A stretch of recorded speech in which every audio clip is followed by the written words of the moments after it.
to Will and Drew's Gaming Retrospective Podcast. I'm your host, Will, and Drew will not be joining me today. It's just going to be me, and we're going to be doing a short Q&A, just like Drew did a couple weeks ago, just because our schedules were not coinciding this week. But that's okay. I'm here to answer some questions from the mailbag. So I hope everybody's doing well. I'm recording this at 9:50, Monday, April 29th.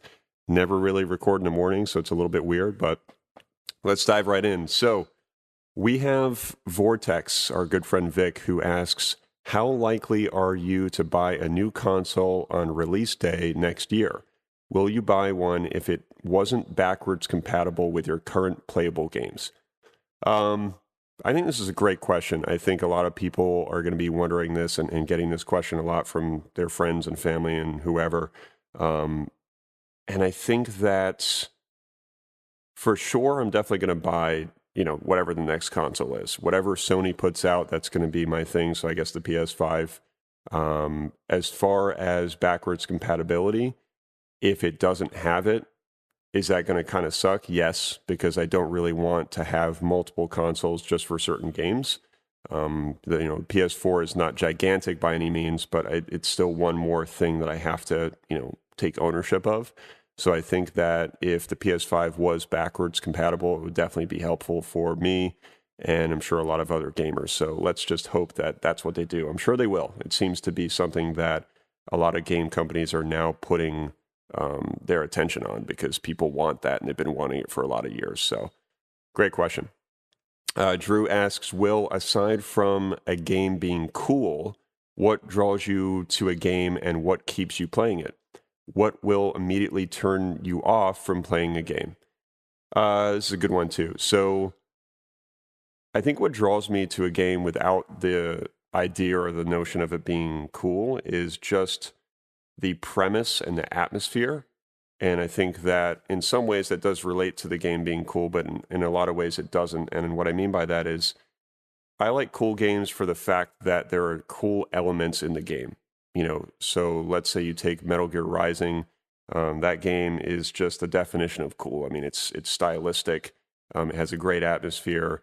And the things that you can actually do with Raiden's sword and Raiden himself they're just fucking cool, man. Like, I mean, it's impossible not to love it. You can't look at that game and be like, this is such an uncool game. There's nothing like eventful about this. So I think besides the cool factor, like I said, atmosphere, premise, story, I guess kind of the usual things that keep people coming back, but the game for me has to have some kind of, I always refer to pull, kind of like a magnetic force or a magnetic pull. Like it has to have something like an addictive quality, something that's challenging but rewarding and kind of keeps me coming back. So I think games that have me coming back constantly would be the Dark Souls games, Sekiro, really anything by From Software, Metal Gear. And I think it's hard for me to sum that up into why they keep me coming back. I think there's a lot of reasons, but yeah, the game for sure has to have something that grabs my attention and keeps me coming back. And I know it's kind of not really the greatest answer, but there are a lot of games that just don't have that. Like I've referred to Red Dead Redemption 2 a ton just because it's a newer game and it's very popular, and I do own it. But that game doesn't really have me coming back. There's nothing about it that pulls me in and makes me say to myself, I can't wait till I get home so I can play more Red Dead Redemption 2.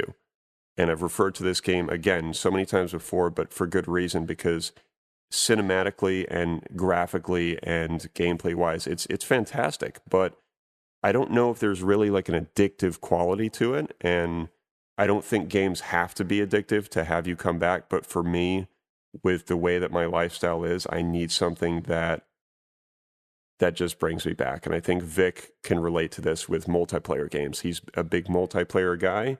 He needs to play online with other people because it keeps him coming back. Solo stuff and campaigns are not always enough for him, and I think a lot of people these days. So hopefully that answers that question. In terms of turning me off from playing a game, I guess I kind of answered that already. If it doesn't have that pull, I'm probably going to be turned off a little bit. In terms of being like truly turned off, I basically just have to hate the game, and that doesn't happen too often because I'm very selective with what I play and what I buy. So yeah, let's see what else we've got. Joe Donuts, we've had him on the show. Mr. Joe says, related to Drew's question, can you give me some examples of your favorite cool games? Let's start with this one. Another great question. Metal Gear Rising, Bayonetta 1 and 2, Sekiro. Those are all kind of givens because I think I've mentioned them on the podcast before. Transistor is a super cool game. Anything with like sights and sounds and visuals that are just fucking different and unique and kind of like zippy, and they have like flair to them. That's really what I'm drawn to. What else? I'm trying to think here. What else is a cool game for me? Vanquish for sure. Oh, Asura's Wrath, definitely. That game is just, it's not only just amazing and epic, it's a very cool game for all the same reasons I've listed before. I'll probably stop there just because I don't want to like hum and haw about this too much for the show, but I think that that's a good list, a good solid list that I can stand behind for cool games for Will. Also, Drew called The Division 2 a cool game on the podcast. Is The Division actually a cool game? Can you dilute the definition of a cool game by giving the title to a Clancy game that isn't Splinter Cell Chaos Theory? These questions brought to you by Hideo Kojima. And of course, it's an image of him. He basically looks like he's an extra in maybe Drive, or maybe they casted him before Ryan Gosling. Either way, it's a very cool picture. No pun intended. So let's read this over again. So, Division actually a cool game? Can you dilute the definition of a cool game by giving the title to a Clancy game that isn't Splinter Cell Chaos Theory? Let me think about this. I mean, it's hard for me to answer this because I really know nothing about the Division. All I know is that if I had played it, I would probably have a better definition of whether or not it's cool or not. Based on what I've seen gameplay-wise and trailers and images, it seems like it might have some cool elements to it, but not enough for me. I know that much because I can kind of see when a game is going to be cool for me. I feel like I'm using this word so much, and thank you, Joe, for doing that. And then as far as Chaos Theory, I can really only say that I owned that game. I played about 45 minutes of it, like way back when it came out for the original Xbox. And yeah, I mean, like some of the stuff is cool, like the sounds of like him putting on like the night vision goggles, things like that. Like those are actually like things that will draw me to a game, ironically enough. I know that sounds kind of silly for some people, like, oh my God, like one sound effect or one thing, will keep me coming back. But for me, like I want a video game to be a video game, if that makes any kind of sense. And I always say things that sound very like nonsensical, but to me it makes sense. Like video games should be cool. They should be fun. They shouldn't be so movie-like or so program-like. And I've mentioned this on other episodes. Like, I don't want to feel like I'm playing a program. I don't want to feel like I'm playing like a stiff character who the game producers and developers were trying to make it seem like ultra realistic. Like, I get that and I can really appreciate that. But I think as I've gotten older and as I've been playing more games, I want to feel like I'm playing a video game. I want to feel like I'm playing a game, not a movie, not something that's just so realistic that the controls feel tight and like everything's so serious and everything, there's so many prompts on the screen and telling you what to do and where to go. And like, I want to have fun. I want, to have that childlike effect or feeling that you get from like playing, one of your first games that you've ever played ever, X-Men versus Street Fighter, actually. That's a really cool game, for sure. It's fast, it's colorful, it's fun, it's difficult, it's got some draw to it, it's got some pull. The sights, the sounds, everything's just, snappy and fun. So, hopefully that answers that. I know it was kind of long-winded, but it was kind of a tough question for me because I'm not really a Clancy guy. So maybe that would be better for Drew.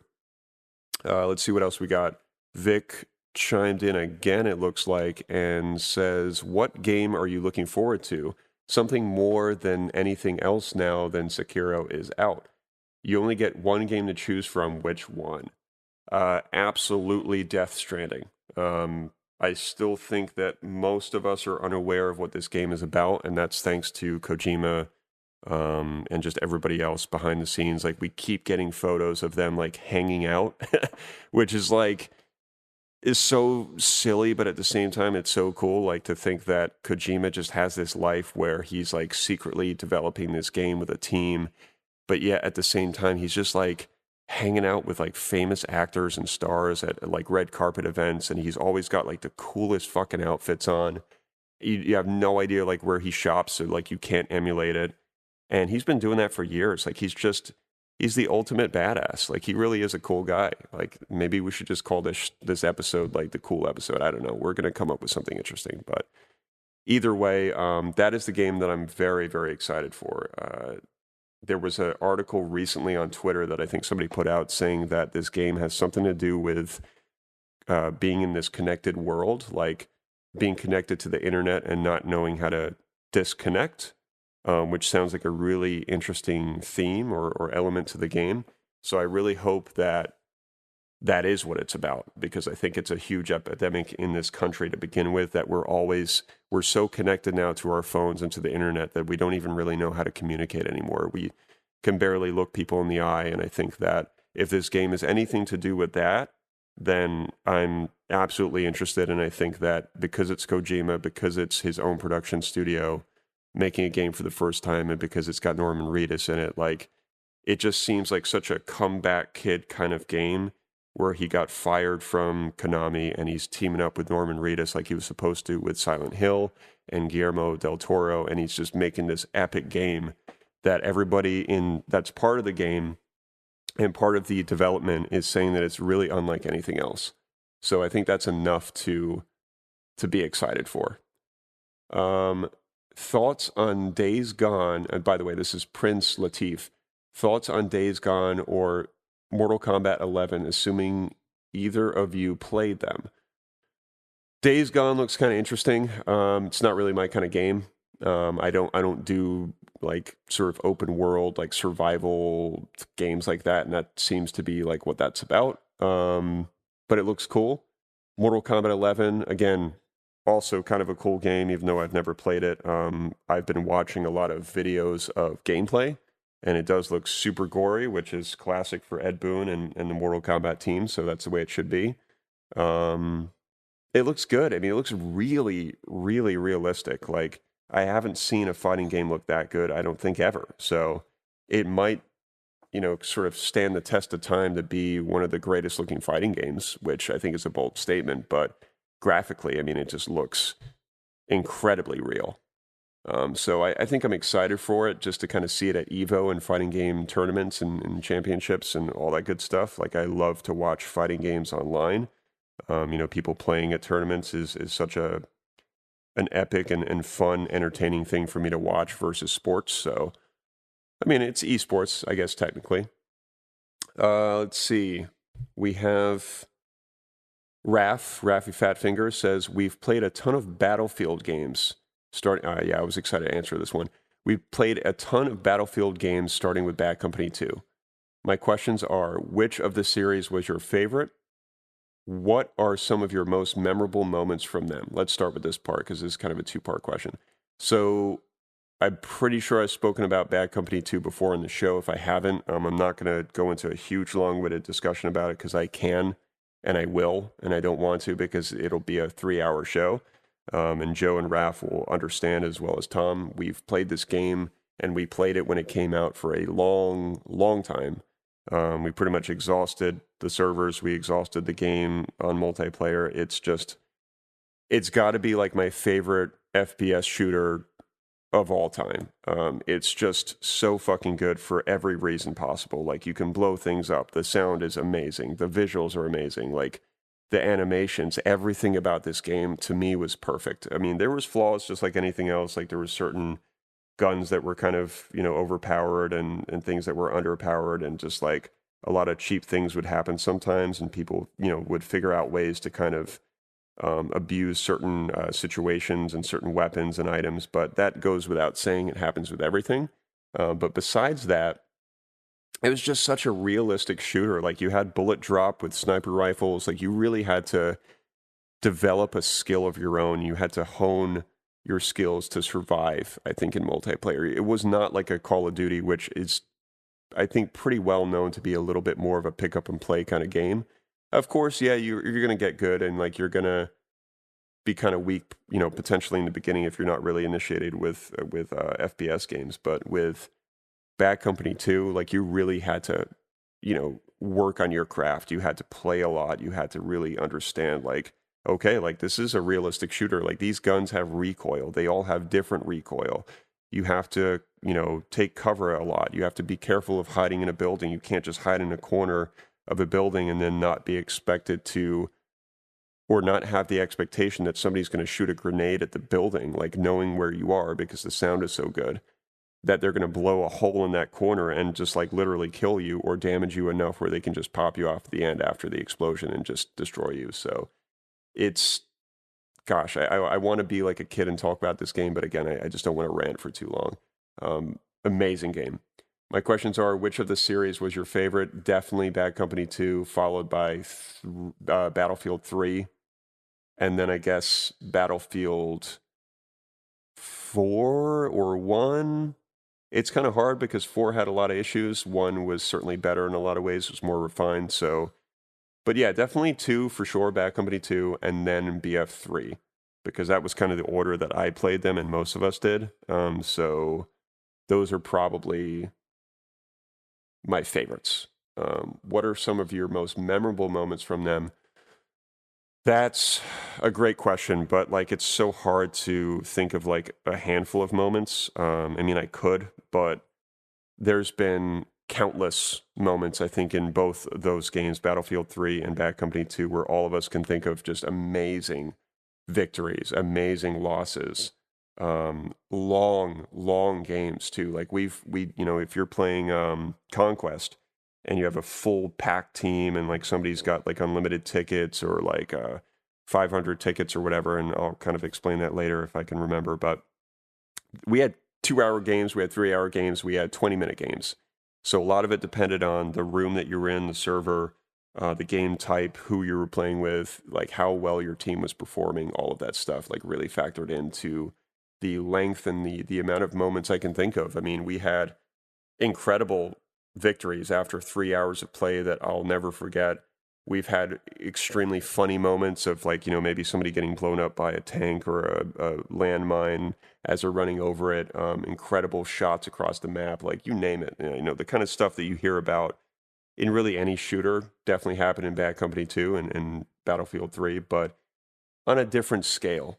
I think that because the games are so different from each other, like you can't really compare Doom, Bad Company 2, and then Call of Duty, like Modern Warfare 2. Like they're all shooters, right? But like they're so different in so many different ways. And I think that with Battlefield, because there's so much explosions and there's so much destruction and there's different elements that make that game unique, the moments and the memorable moments, I should really specify, were just more unique than some of the moments that I had in Call of Duty.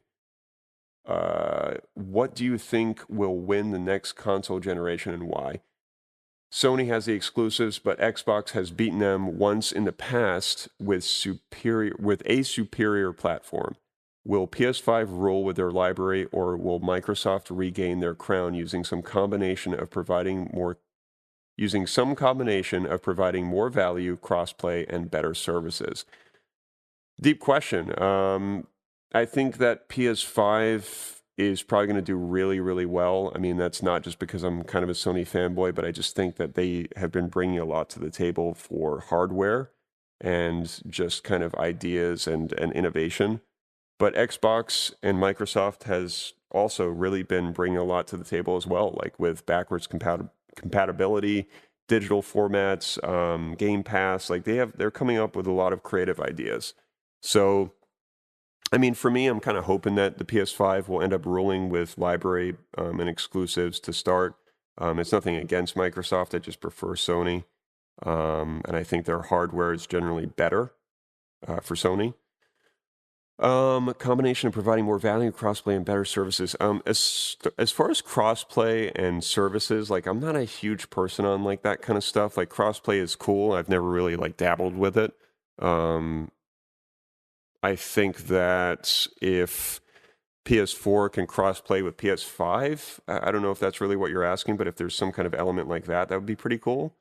Or maybe crossplay between the two platforms like Microsoft and Sony. I really don't think that would happen, but yeah, I don't know. I don't have a lot to say about crossplay.